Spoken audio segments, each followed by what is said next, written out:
네, 그렇다면 관련된 내용을 경제부 정선미 기자와 함께 짚어보도록 하겠습니다. 어서 오십시오. 예. 유럽만 그런 줄 알았는데 우리나라도 이제 발견이 됐거든요. 살충제 계란 언제 어디서 어떻게 발견이 된 건가요? 네, 어제 저녁 늦게 농림축산식품부가 긴급 발표한 내용입니다. 예. 이 말씀하신 것처럼 유럽에서 문제됐던 이 살충제 계란이 우리나라에서도 발견됐다는 소식을 전한 건데요. 어제 그 농식품부가 이제 전국의 친환경 산란 닭을 재배하는 농가를 대상으로 해서 잔류 농약이 얼마나 있는지를 검사를 했는데 이 검사 결과 이 남양주의 경기도 남양주의 한 농가에서 이 피프로닐, 이 살충제 성분이 검출이 됐다고 밝혔습니다. 또 경기도 광주에 있는 한 농가에서도 이 비펜트린 성분이 검출이 됐다고 합니다.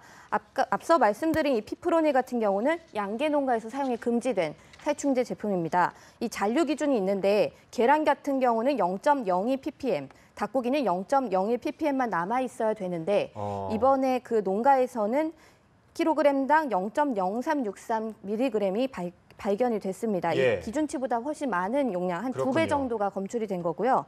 이 비펜트린 같은 경우도 이 기준치가 0.01mg만 이제 나와 있어야 되는데 이것보다 많은 0.0157mg이 검출이 됐습니다. 네, 말씀하신 대로 피프로닐, 비펜트린이 발견이 됐다고 했는데 정확히 어떤 것들인가요? 네, 두 성분 모두 동물에서 살고 있는 이런 해충들을 제거하는 성분들입니다. 먼저 피프로닐 같은 경우는 개나 고양이의 이 같은 거나 이제 벼룩 같은 거 제거할 때 사용을 하고 닭에는 사용을 못하도록 되어 있습니다. 또 비펜트린은 닭에 사용을 할 수는 있게 되었지만 그래도 이 기준치 이상 사용하면 안 된다고 되어 있는데요.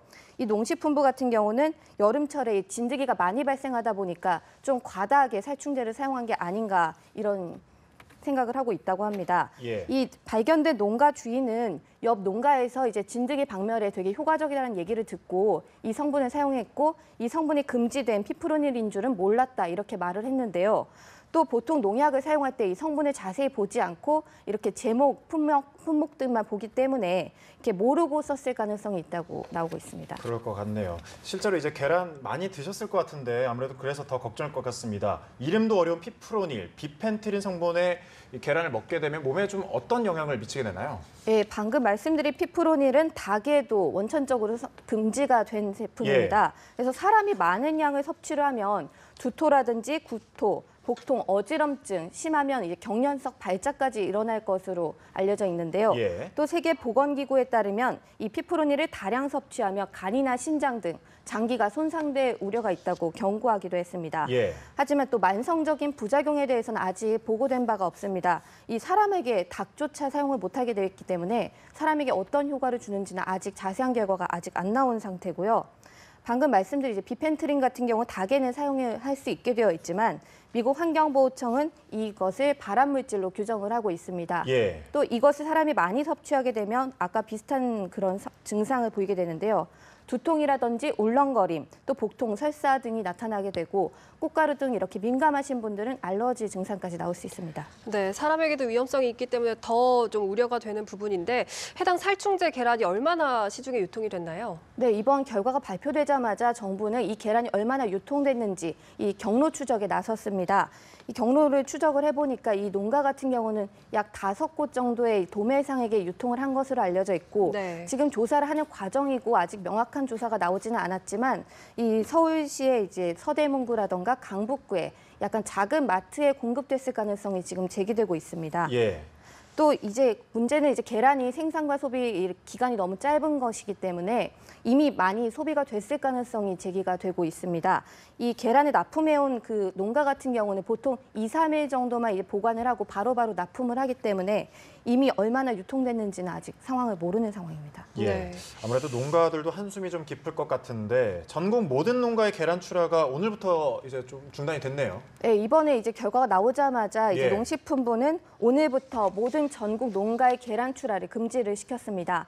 또 3,000마리 이상 산란계를 사육하는 농장을 대상으로 앞으로 3일 이내에 전수 검사를 하겠다고 밝혔는데요. 이 합격한 계란만 이제 출하를 허용할 계획입니다. 만약 불합격하면 이번과 마찬가지로 식약처에 통보를 해서 즉시 수거가 되도록 할 예정입니다.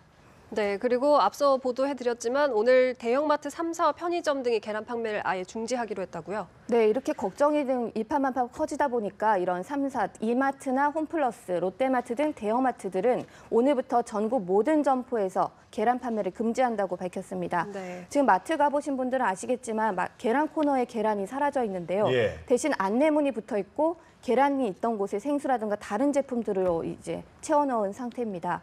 마트들은 아직 그 살충제 계란을 우려하는 사람들이 많기 때문에 안심시키는 차원에서 아직 이제 모든 것을 중단하겠다 이렇게 결정을 했는데요. 이번에 문제가 된 그 살충제 계란이 유통되지는 않은 것으로 자신들은 파악을 하고 있지만 앞으로 이게 완전히 우려가 종식될 때까지 정부 조사 결과가 나오고 그 결과를 검토할 때까지는 중단을 하겠다고 밝힌 상황입니다. 예. 또 말씀드린 것처럼 편의점이라든지 전국 슈퍼마켓 체인들도 계란 판매를 금지하겠다고 밝혔습니다. 네. 그런데 이 문제가요. 계란이 사실 모든 음식에 쓰이고 있잖아요. 뭐 김밥이나 뭐 라면이나 여러 가지 음식에 들어가는데 수요가 또 많아지는 추석까지 다가오고 있습니다. 아무래도 좀 파장이 좀 만만치 않을 것 같아요. 네, 아무래도 예. 지금 이미 계란값이 금값이 된 상황입니다. 그때 AI 여파가 아직 계속 이어지고 있기 때문에 네. 아직 계란 생산량이 아직 회복이 되지 않은 상황이어서 한 판당 약 7,600원 정도 하는 게 지금 현실이거든요. 예. 네. 근데 이번에 아예 판매까지 중단이 되면서 일반 사람들뿐만 아니라 정말 계란이 필요한 그런 분들, 막 음식점이라든지 아니면 식품업계, 아니면 이제 제과업계 이런 분들은 정말 어떻게 해야 되나 울상을 짓고 있는 상황이고요. 이 사태가 언제까지 갈까 우려하고 있습니다. 예. 네, 알겠습니다. 경제부 정선미 기자와 함께 살펴봤습니다. 고맙습니다.